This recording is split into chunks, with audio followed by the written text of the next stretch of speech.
एबे एबे पाणीपाग को नहीं आसिला बड़ खबर पुणी सक्रिय है घूर्णिय बलय एहार प्रभाव में आज संध्या सुधा प्रबल अति प्रबल वर्षा हेबार संभावना रही बोली भुवनेश्वर स्थित पाणीपाग विज्ञान केन्द्र पक्षर पूर्व अनुमान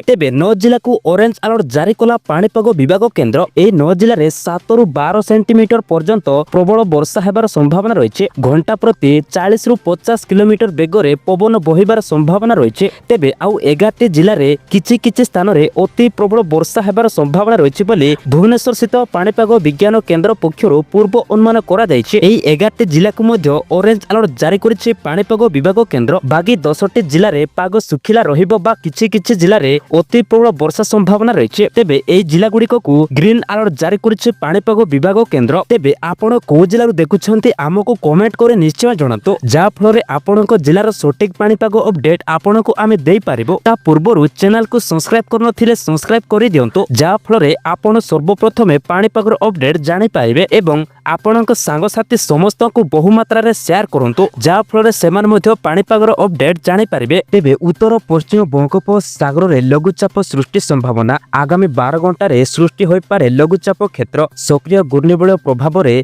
सृष्टि हेब लघुचाप परवर्ती 24 घंटा रे आहुरी घनीभूत होई अवपात परिणत हेबार संभावना रही एहार प्रभाव रे 21 तारिख जाए प्रबल अति प्रबल वर्षा हेबार संभावना रही सेपटे 20 रु 21 तारिख बेलकू अति प्रबल वर्षा हेबार संभावना रही बोली पूर्व अनुमान करिछि भारतीय पाणीपाग विभाग केन्द्र सेपटे आउ एक लघुचाप अगस्त 24 तारिख बेलकू सृष्टि संभावना रही प्रथमे लघुचाप प्रभाव रे दक्षिण ओडिशार विभिन्न स्थान रे प्रबल अति प्रबल वर्षा हेबार संभावना रही बोली भारतीय पाणीपाग विज्ञान केन्द्र पक्षर पूर्व अनुमान करा तेबे उत्तर पश्चिम बंगोपसागर रे लघुचाप सृष्टि हेबार संभावना रही प्रभाव रे 19 और 20 तारिख रे कोरापुट मालकानगिरी नगरपुर एवं कलाहांडी रे किछि अंचल रे प्रबल अति प्रबल वर्षा हेबार संभावना रही पवनर बेग घंटा प्रति 30 रु 40 किलोमीटर बेगर बहिबार संभावना रही अन्यपटे अगस्त 24 तारिख बेलकू उत्तर पश्चिम बंगोपसागर एवं एहार पार्श्ववर्ती बांग्लादेश रे एक लघुचाप क्षेत्र सृष्टि संभावना रही बोली भारतीय पाणीपाग विज्ञान केन्द्र पक्षर पूर्व अनुमान करिछि तेबे राज्यर दक्षिण पश्चिम मौसुमी वायु सक्रिय थिबारु विभिन्न अंचल रे वर्षा जारी रही तेबे भुवनेश्वर सहित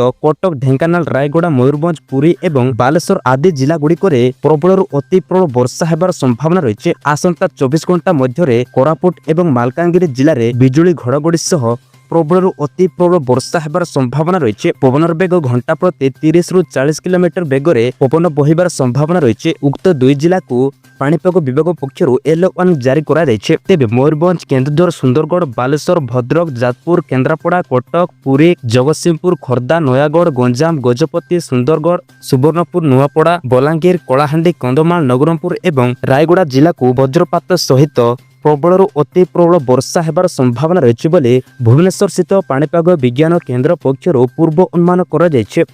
तेबे समुद्र अशांत थिबारु मत्स्यजीवी मानकु समुद्र मझिरे न जिवा पई बारण करा तेबे एथिला आजिरो पाणीपागर सटीक अपडेट आमे आशा करूछु ए वीडियोटी आपनकु पसंद आसीथिबो प्रत्येक दिन पाणीपागर अपडेट देखिया पई एबे ही ओडिशा खबर को सब्सक्राइब करंतु एवं आपनक सांगसाथी समस्त को बहु मात्रा रे शेयर करंतु जा फल रे सेमान मध्य पाणीपागर अपडेट जानि पारिबे।